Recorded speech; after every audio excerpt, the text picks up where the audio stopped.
গঙ্গার ধারে দাঁড়িয়ে আছে এক বিশাল মন্দির। দূর থেকে দেখলে মনে হবে এটি শুধু একটি মন্দির, কিন্তু একটু কাছে গেলেই বোঝা যায় এই জায়গার ইতিহাস শুধু ইট পাথরের ইতিহাস নয়। এই প্রাঙ্গণের প্রতিটি পথ, প্রতিটি ঘাট, প্রতিটি গাছ, প্রতিটি মন্দিরের সঙ্গে জড়িয়ে আছে এক মহাপুরুষের জীবনের অসংখ্য স্মৃতি। এখানেই একজন সাধারণ পুরোহিত ধীরে ধীরে হয়ে উঠেছিলেন শ্রীরামকৃষ্ণ পরমহংসদেব।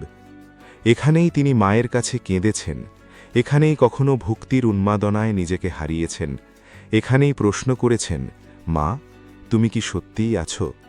আর এখানেই তার জীবনে এসেছেন এমন সব মানুষ যারা পরবর্তীকালে ভারতীয় আধ্যাত্মিকতার ইতিহাস বদলে দিয়েছেন।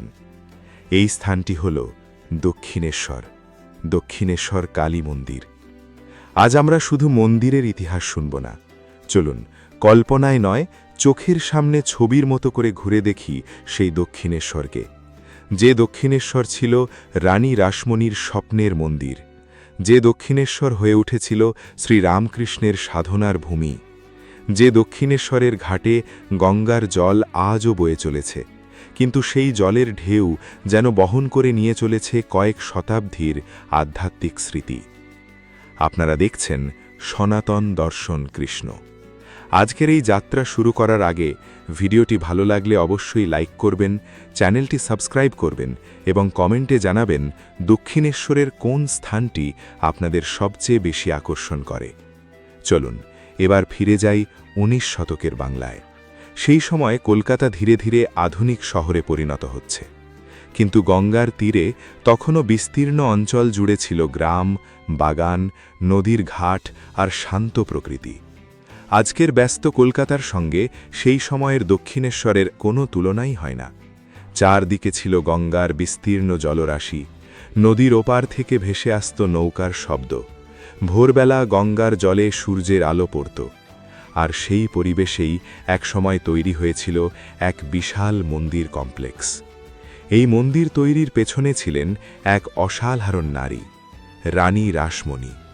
রানী রাসমণি ছিলেন সমাজের সাধারণ কাঠামোর মধ্যে থেকেও অত্যন্ত শক্তিশালী ব্যক্তিত্বের অধিকারী।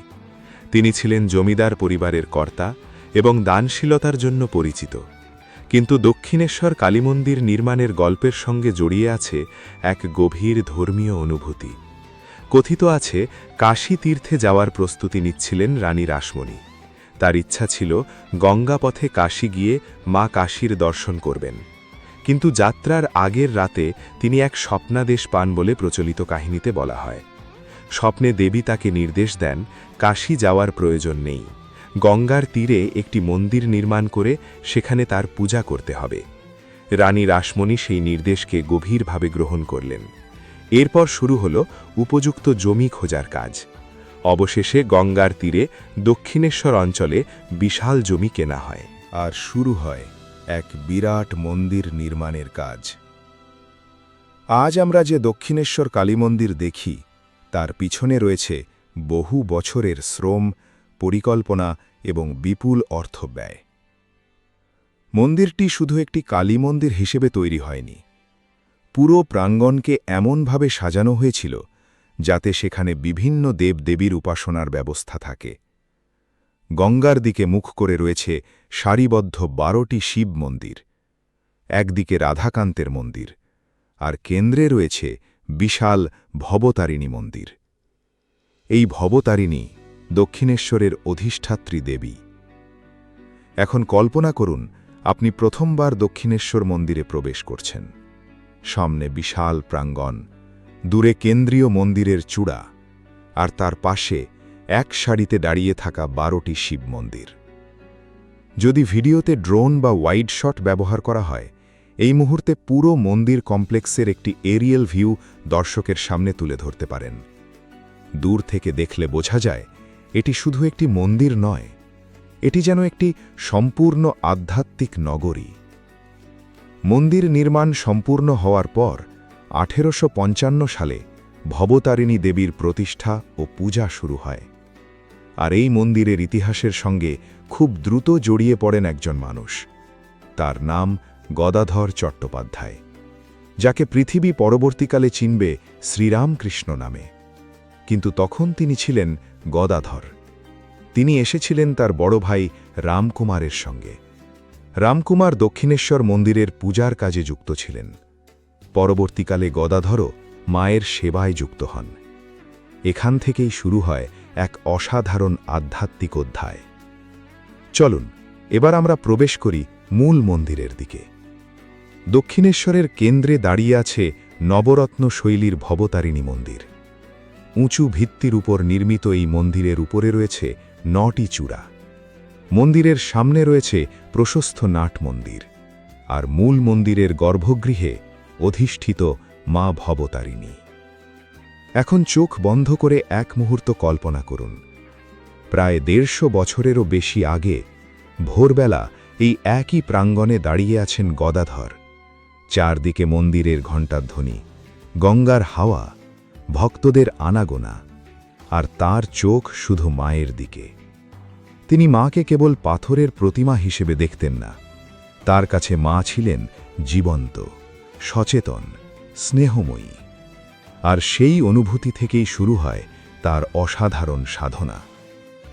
রামকৃষ্ণদেবের সাধনার সবচেয়ে গভীর প্রশ্ন ছিল, মা, তুমি কি সত্যিই আছো? তিনি মায়ের দর্শন চাইতেন, শুধু ধর্মগ্রন্থে পড়া ঈশ্বর নয়, তিনি চাইতেন প্রত্যক্ষ অভিজ্ঞতা।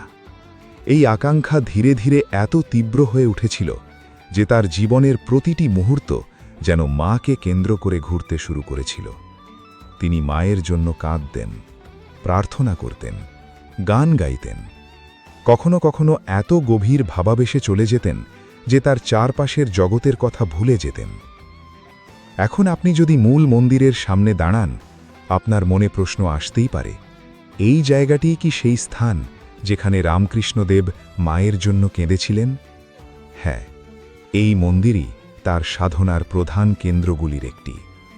এখানেই ভবতারিণীর সামনে তার ভক্তি ক্রমশ তীব্রতর হয় এবং তার সাধনা একসময় এমন পর্যায়ে পৌঁছায় যার কথা শুনলে আজও মানুষের মনে বিস্ময় জাগে।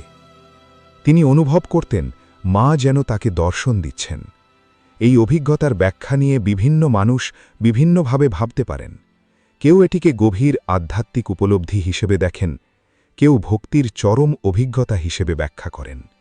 কিন্তু রামকৃষ্ণদেবের জীবনের ক্ষেত্রে একটি বিষয় পরিষ্কার, দক্ষিণেশ্বর তার কাছে শুধু পূজার স্থান ছিল না, এটি ছিল তার জীবনের কেন্দ্র। এবার আমরা একটু সামনে এগিয়ে যাই। মূল মন্দির থেকে বেরিয়ে আসুন। দেখুন গঙ্গার দিকে মুখ করে সারিবদ্ধ 12টি শিব মন্দির। একটি নয়, দুটি নয়, 12টি। এই 12টি শিব মন্দির দক্ষিণেশ্বর মন্দির কমপ্লেক্সের অন্যতম পরিচিত বৈশিষ্ট্য। গঙ্গার ধারে পাশাপাশি দাঁড়িয়ে থাকা ছোট ছোট শিব মন্দিরগুলো যেন পুরো প্রাঙ্গণের এক আলাদা সৌন্দর্য তৈরি করেছে। ভোরের আলোয় যখন গঙ্গার জলে মন্দিরগুলোর প্রতিবিম্ব পড়ে, তখন দৃশ্যটি সত্যিই অসাধারণ। এখানেও রামকৃষ্ণদেবের সাধনার স্মৃতি রয়েছে। তিনি বিভিন্ন দেবভাবের সাধনা করেছেন। তার আধ্যাত্মিক জীবন কোনো একটি সীমার মধ্যে আটকে ছিল না। তিনি শাক্ত সাধনা করেছেন, বৈষ্ণব ভাবের সাধনা করেছেন, বিভিন্ন আধ্যাত্মিক পথ অনুসরণ করেছেন। আর তার সাধনার মূল শিক্ষা ধীরে ধীরে হয়ে উঠেছিল সত্য এক, তাকে উপলব্ধি করার পথ বিভিন্ন হতে পারে। এবার চলুন রাধাকান্ত মন্দিরের দিকে। এই মন্দিরে রাধাকৃষ্ণের উপাসনা করা হয়। দক্ষিণেশ্বরের মন্দির কমপ্লেক্সের একটি গুরুত্বপূর্ণ অংশ এটি। রামকৃষ্ণদেবের সাধনা জীবনে বৈষ্ণব ভাবও গুরুত্বপূর্ণ স্থান দখল করে। তিনি কখনো ভক্তের মতো ঈশ্বরকে ভালোবেসেছেন, কখনো মাতৃভাব, কখনো দাস্যভাব, কখনো সাক্ষ্যভাব। তার সাধনা জীবন ছিল নানা আধ্যাত্মিক অনুভূতির এক বিশাল পরীক্ষা নিরীক্ষার ক্ষেত্র। তাই দক্ষিণেশ্বরকে শুধু কালী মন্দির হিসেবে দেখলে এই জায়গাটির প্রকৃত ইতিহাসের একটি বড় অংশ অদৃশ্য থেকে যায়। এবার আমরা একটু নিরিবিলি জায়গার দিকে এগিয়ে যাব, পঞ্চবটী। দক্ষিণেশ্বরের ইতিহাসে এই নামটি অত্যন্ত গুরুত্বপূর্ণ। পঞ্চবটী ছিল রামকৃষ্ণদেবের সাধনার অন্যতম প্রধান স্থান। নাম থেকেই বোঝা যায় এখানে একসময় 5টি পবিত্র বৃক্ষের সমাহার ছিল: বট, অশ্বত্থসহ বিভিন্ন গাছের উপস্থিতি এই স্থানটিকে গভীর নির্জনতার আবহ দিত। কল্পনা করুন সেই সময়ের কথা।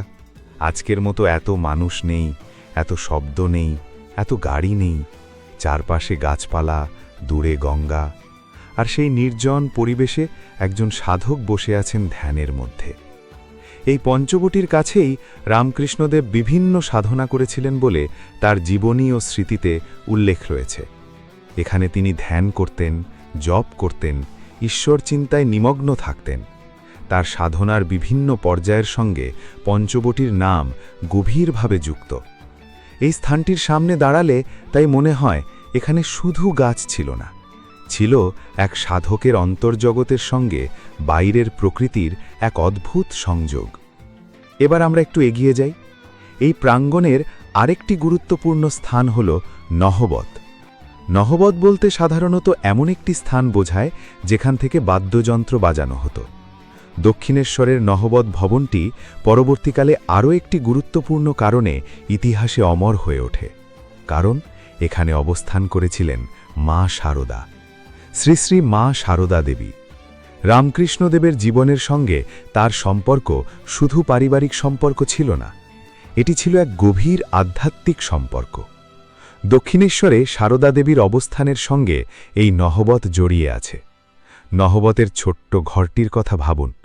আজকের আধুনিক জীবনের বিশাল বাড়ির তুলনায় কত ছোট, কিন্তু সেই ছোট্ট জায়গাতেই ছিলেন শারদামণি, নীরবে, সহজভাবে, আড়ালে থেকে। আর এই নহবত পরবর্তীকালে রামকৃষ্ণ, শারদা, বিবেকানন্দ ভাবধারার ইতিহাসে একটি গুরুত্বপূর্ণ স্মৃতিস্থান হয়ে ওঠে। দক্ষিণেশ্বরের আরেকটি গুরুত্বপূর্ণ স্থান হল রামকৃষ্ণদেবের কক্ষ। এই ঘরটি আজ দর্শনার্থীদের কাছে অত্যন্ত পবিত্র স্মৃতিস্থান, কারণ এখানেই তিনি থাকতেন, এখানেই ভক্তদের সঙ্গে কথা বলতেন, এখানেই নরেন্দ্রনাথ দত্তের মতো তরুণরা এসে তার সঙ্গে আলোচনা করতেন। এখানেই বহু মানুষ তার কাছে আধ্যাত্মিক প্রশ্নের উত্তর খুঁজেছেন। আপনি যদি এই ঘরের সামনে দাঁড়ান, হয়তো আপনার চোখের সামনে একটি দৃশ্য ভেসে উঠবে। একটি ছোট ঘর, একদিকে খাট, চারপাশে কয়েকজন ভক্ত বসে আছেন। রামকৃষ্ণদেব কথা বলছেন, কখনো হাসছেন, কখনো গভীর আধ্যাত্মিক সত্যকে খুব সাধারণ ভাষায় বোঝাচ্ছেন। আর সেই ঘরেই একদিন বসেছিলেন নরেন্দ্রনাথ। তখনও তিনি স্বামী বিবেকানন্দ নন, তখন তিনি একজন তরুণ, যুক্তিবাদী, সন্দেহপ্রবণ, কিন্তু তার চোখে ছিল সত্যির সন্ধান। রামকৃষ্ণদেব যেন তার মধ্যে ভবিষ্যতের এক বিশাল শক্তিকে দেখতে পাচ্ছিলেন। আর নরেন্দ্রনাথ ধীরে ধীরে বুঝতে শুরু করছিলেন, এই মানুষটি সাধারণ নন। এই ছোট ঘর থেকেই একদিন বেরিয়ে যাবে এমন এক ভাবধারা যা সারা পৃথিবীতে ছড়িয়ে পড়বে। এবার একটু গঙ্গার দিকে চলুন। দক্ষিণেশ্বরের ঘাট, এই ঘাটের সঙ্গে মন্দিরের জীবন ওতপ্রোতভাবে জড়িত। ভোরবেলা এখানে গঙ্গা স্নান, পূজার প্রস্তুতি, নৌকা আসা যাওয়া, আর সন্ধ্যায় গঙ্গার জলে সূর্যের শেষ আলো। রামকৃষ্ণদেবও গঙ্গার সঙ্গে গভীরভাবে যুক্ত ছিলেন। গঙ্গা তার কাছে শুধু নদী ছিল না, এটি ছিল পবিত্রতার প্রতীক, আধ্যাত্মিকতার প্রতীক, মায়ের সঙ্গে তার সম্পর্কের একটি নীরব সাক্ষী। আজও যখন আপনি দক্ষিণেশ্বরের ঘাটে দাঁড়াবেন, একটু নীরব হয়ে নদীর দিকে তাকান। গঙ্গা একইভাবে বয়ে চলেছে, কিন্তু মানুষ বদলে গেছে, সময় বদলে গেছে, শুধু স্মৃতি রয়ে গেছে। এবার আমরা ফিরে যাই রামকৃষ্ণদেবের সাধনার দিকে। দক্ষিণেশ্বরে তার সাধনা ছিল অত্যন্ত বৈচিত্র্যময়।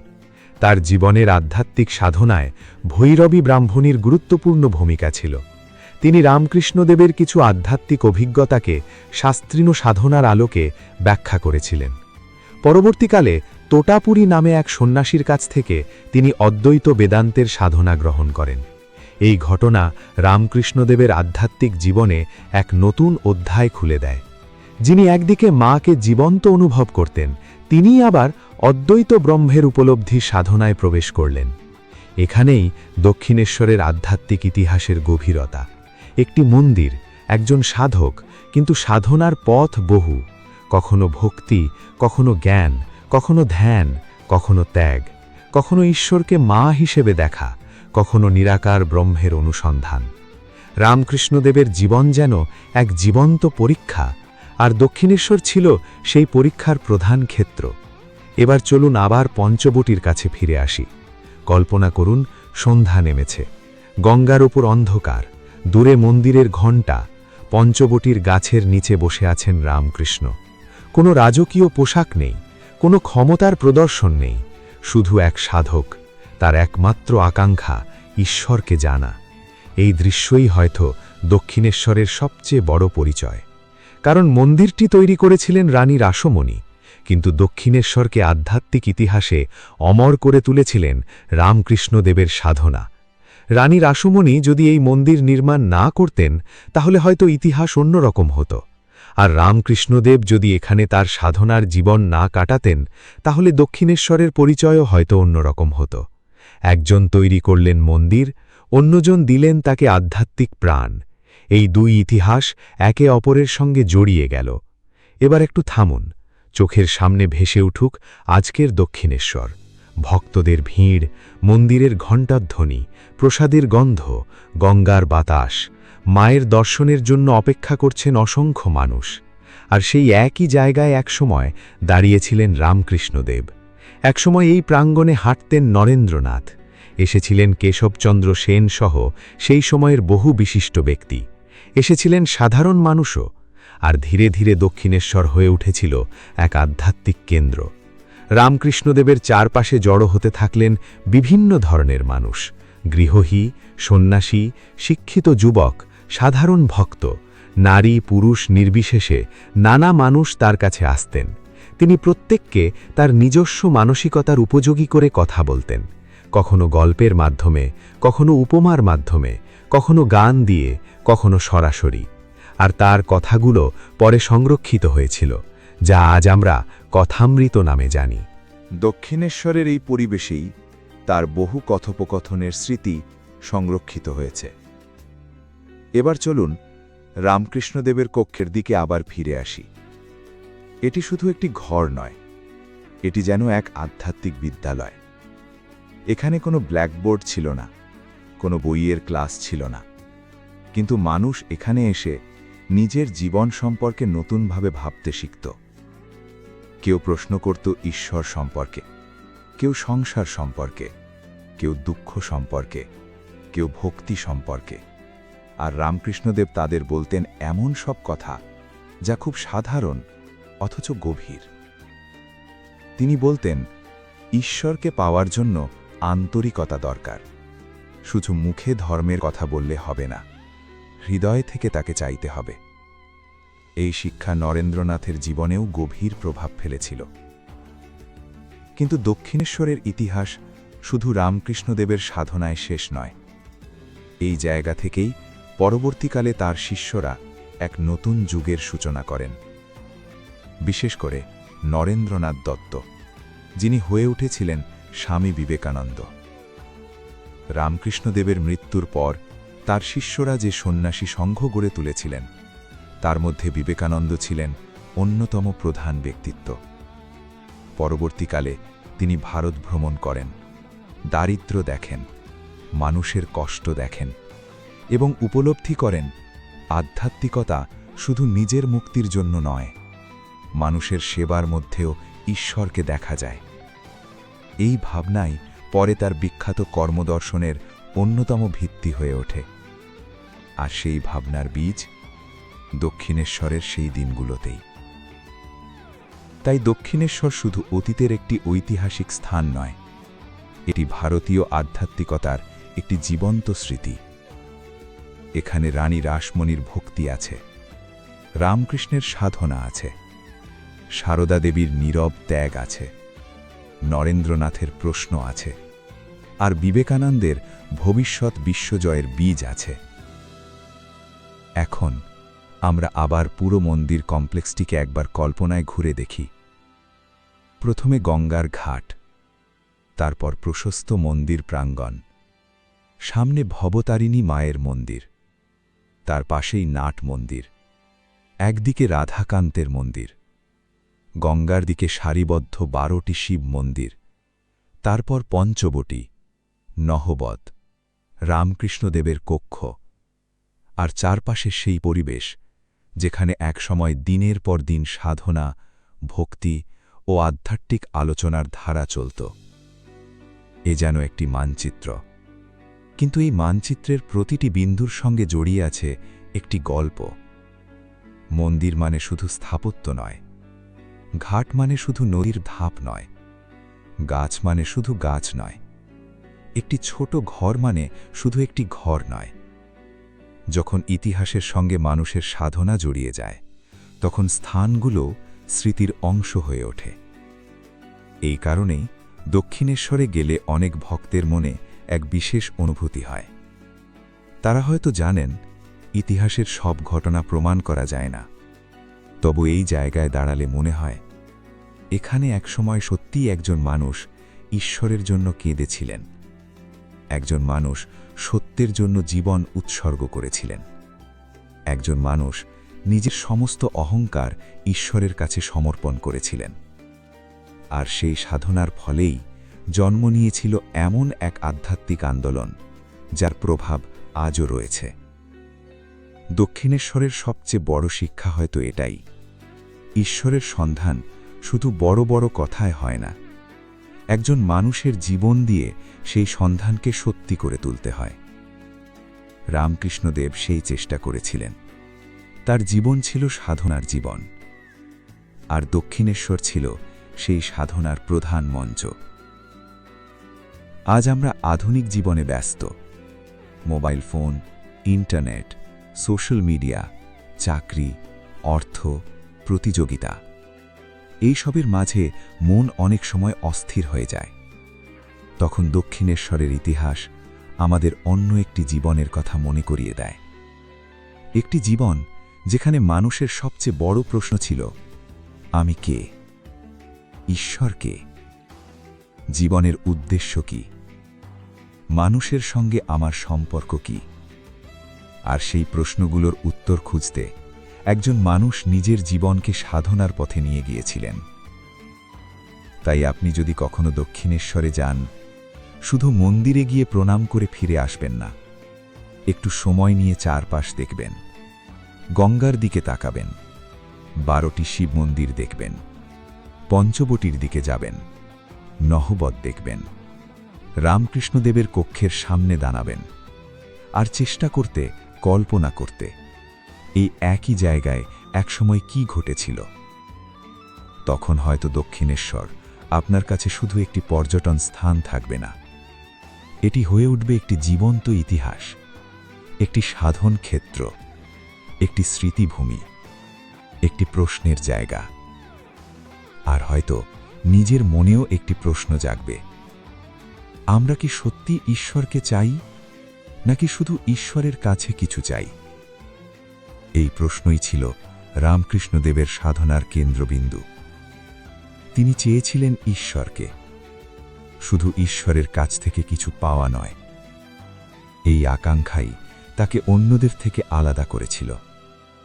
আর সেই কারণেই দক্ষিণেশ্বরের ইতিহাস আজও এত জীবন্ত, কারণ এটি শুধু একটি মন্দির নির্মাণের ইতিহাস নয়, এটি একজন নারীর ভক্তির ইতিহাস, এটি একজন সাধকের আত্ম অনুসন্ধানের ইতিহাস, এটি একজন মহাপুরুষের সাধনার ইতিহাস, এটি একজন গুরুর সঙ্গে এক ভবিষ্যৎ নেতার সাক্ষাতের ইতিহাস, এটি সারদা মায়ের নীরব উপস্থিতির ইতিহাস, আর এটি ভারতীয় আধ্যাত্মিকতার একটি গুরুত্বপূর্ণ অধ্যায়। রানী রাসমণি হয়তো তখন জানতেন না, তার নির্মিত এই মন্দির একদিন বিশ্বজুড়ে পরিচিত হবে। তিনি হয়তো জানতেন না, এখানে এক তরুণ সাধক এমন আধ্যাত্মিক অভিজ্ঞতার মধ্য দিয়ে যাবেন, যা পরবর্তীকালে লক্ষ লক্ষ মানুষকে অনুপ্রাণিত করবে। তিনি হয়তো জানতেন না, এখানেই একদিন নরেন্দ্রনাথ এসে তার জীবনের সবচেয়ে গুরুত্বপূর্ণ মানুষটির সন্ধান পাবেন। কিন্তু ইতিহাস কখনো কখনো এমনভাবেই তৈরি হয়, একজন মানুষ একটি কাজ করেন, তারপর সময় সেই কাজকে আরও বড় অর্থ দেয়। দক্ষিণেশ্বরও ঠিক তেমন। আজ এটি শুধু রানী রাসমণির মন্দির নয়, এটি রামকৃষ্ণের সাধনা ভূমি, এটি সারদা দেবীর স্মৃতিভূমি, এটি বিবেকানন্দের আধ্যাত্মিক জীবনের এক গুরুত্বপূর্ণ অধ্যায়ের সূতিকাগার। আর অসংখ্য ভক্তের কাছে এটি আজও মা ভবতারিণীর পবিত্র ধাম। তাই শেষবারের মতো চোখের সামনে দক্ষিণেশ্বরের একটি দৃশ্য কল্পনা করুন। সন্ধ্যা নেমেছে, গঙ্গার জলে সূর্যের শেষ আলো, মন্দিরের চূড়ায় পড়েছে সোনালি আভা, 12টি শিব মন্দির নিস্তব্ধ দাঁড়িয়ে আছে। ভবতারিণী মায়ের মন্দিরে ঘণ্টার ধ্বনি, দূরে আরতির শব্দ, গঙ্গার হাওয়া ধীরে ধীরে বইছে, আর মনে হচ্ছে এই পরিবেশের কোথাও যেন এখনো লুকিয়ে আছে সেই সাধকের কণ্ঠ, মা। এই একটি ডাকের মধ্যেই যেন ছিল তার সমস্ত সাধনা, সমস্ত প্রেম, সমস্ত আকুলতা, সমস্ত আত্মসমর্পণ। দক্ষিণেশ্বর তাই শুধু একটি স্থান নয়, এটি একটি অনুভূতি, একটি ইতিহাস, একটি সাধনার স্মৃতি। আর সেই স্মৃতি আমাদের আজও প্রশ্ন করে, আমরা জীবনে সত্যি কি খুঁজছি? অর্থ, সাফল্য, সম্মান, নাকি এমন কোনো সত্য যা সব কিছুর ঊর্ধ্বে? শ্রীরামকৃষ্ণের জীবন আমাদের সেই প্রশ্নের সামনে দাঁড় করিয়ে দেয়, আর দক্ষিণেশ্বর সেই প্রশ্নের নীরব সাক্ষী হয়ে আজও গঙ্গার তীরে দাঁড়িয়ে আছে। সময় বদলেছে, মানুষ বদলেছে, শহর বদলেছে, কিন্তু গঙ্গা এখনও বয়ে চলেছে, মন্দির এখনও দাঁড়িয়ে আছে, মা ভবতারিণীর পূজা এখনও চলছে, আর রামকৃষ্ণদেবের সাধনার স্মৃতি এখনও লক্ষ লক্ষ মানুষকে দক্ষিণেশ্বরের দিকে টেনে নিয়ে যায়। এই হলো সেই দক্ষিণেশ্বর, যেখানে রানী রাসমণির স্বপ্ন বাস্তবে রূপ নিয়েছিল, যেখানে ভবতারিণী মা অধিষ্ঠিত হয়েছিলেন, যেখানে গদাধর চট্টোপাধ্যায় ধীরে ধীরে হয়ে উঠেছিলেন শ্রীরামকৃষ্ণ, যেখানে তার সাধনা ভারতীয় আধ্যাত্মিকতার ইতিহাসে নতুন অধ্যায় লিখেছিল, যেখানে সারদা মায়ের নীরব উপস্থিতি ইতিহাসকে আরও গভীর করেছিল, এবং যেখানে একদিন নরেন্দ্রনাথ দত্ত এসে এমন একজন গুরুর সন্ধান পেয়েছিলেন যিনি তার জীবনকে সম্পূর্ণ বদলে দিয়েছিলেন। আজকের এই ভার্চুয়াল ভ্রমণ এখানেই শেষ করছি, কিন্তু দক্ষিণেশ্বরের গল্প শেষ হয় না, কারণ এই মন্দিরের প্রতিটি কোণায় এখনও রয়েছে অসংখ্য গল্প। রামকৃষ্ণদেবের সাধনা, সারদা মায়ের জীবন, নরেন্দ্রনাথের আগমন, বিবেকানন্দের রূপান্তর, আর ভবতারিণী মায়ের অগণিত ভক্তের বিশ্বাস। আপনারা যদি কখনো দক্ষিণেশ্বর যান, মনে রাখবেন, আপনি শুধু একটি ঐতিহাসিক মন্দির দেখতে যাচ্ছেন না, আপনি এমন এক স্থানে যাচ্ছেন যেখানে 19 শতকের বাংলার ইতিহাস, রানী রাসমণির ভক্তি এবং শ্রীরামকৃষ্ণের সাধনা একসঙ্গে মিলেমিশে আছে। ভিডিওটি যদি আপনাদের ভালো লেগে থাকে তাহলে অবশ্যই একটি লাইক করবেন। সনাতন দর্শন কৃষ্ণ চ্যানেলটি সাবস্ক্রাইব করে পাশে থাকা বেল আইকনটি অন করে দিন। আর কমেন্টে জানাবেন, আপনি যদি দক্ষিণেশ্বর কালী মন্দিরে যান তাহলে সবার আগে কোন স্থানটি দেখতে চাইবেন? ভবতারিণী মায়ের মন্দির, পঞ্চবটী, নহবত, রামকৃষ্ণদেবের কক্ষ, নাকি গঙ্গার ঘাট? আপনাদের উত্তর আমরা অবশ্যই পড়ব। আবার দেখা হবে সনাতন ধর্ম, শ্রীরামকৃষ্ণ, মা শারদা, স্বামী বিবেকানন্দ এবং ভারতীয় আধ্যাত্মিকতার আরও এক অসাধারণ ইতিহাস নিয়ে। জয় মা ভবতারিণী, জয় শ্রীরামকৃষ্ণ, জয় মা শারদা, জয় স্বামী বিবেকানন্দ।